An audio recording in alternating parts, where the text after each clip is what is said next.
वे सोनिया वे हीरिया वे ढूंढना है वे माया.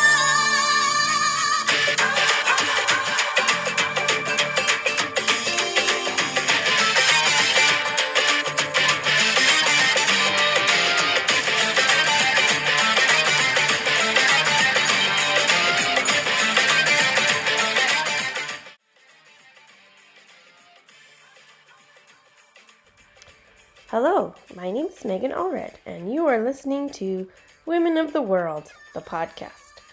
I am currently a student at BYU, Idaho, working towards my bachelor's in software engineering. Recently, I've taken a great interest in the everyday life of women in Pakistan. I try not to take for granted the blessing it is to be pursuing a high-level education, when so many women, like those in Pakistan, struggle to be taught even to read. That and many other women's rights topics will be the focus of today's podcast.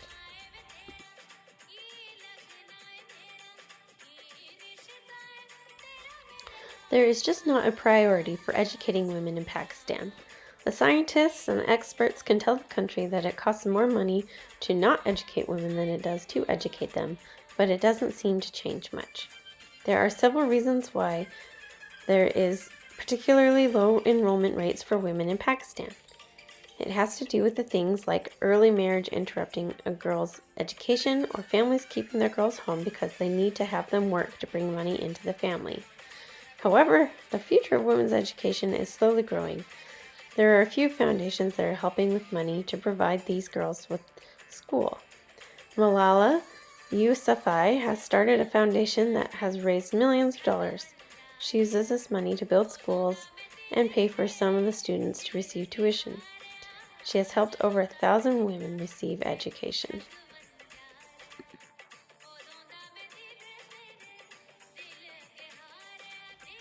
Women in Pakistan have very little rights. The law is just not on their side.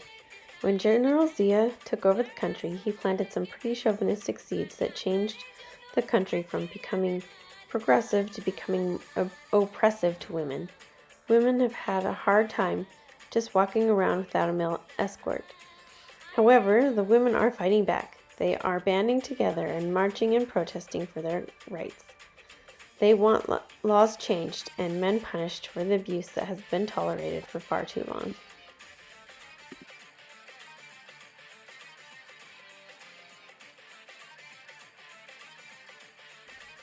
If women want laws to change for the better, then they need to get more women in public office.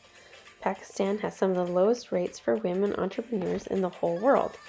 Recently, the global COVID-19 pandemic has proven disastrous for women business owners. They are losing money on their shops as people can't leave their houses to buy their wares. The pandemic has also proven hard on women's rights within the home as abuse has been reported at higher volumes.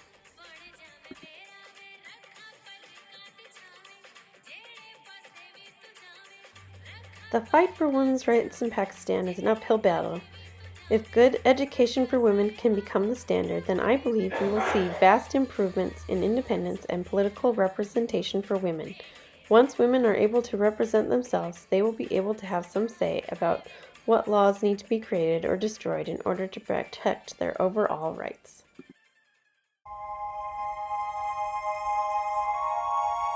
My poster for this year's Aurat March was dedicated to our collective hopes and dreams for the women of Pakistan.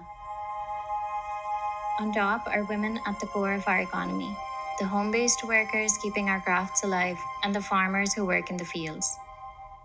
Below, the arteries lead to a world where girls and women are safe outdoors, happily cycling, walking, and just being themselves.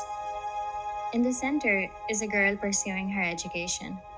The central figure is also an homage to Malala and her quote, "One child, one teacher, one book, one pen can change the world." And that's the dream.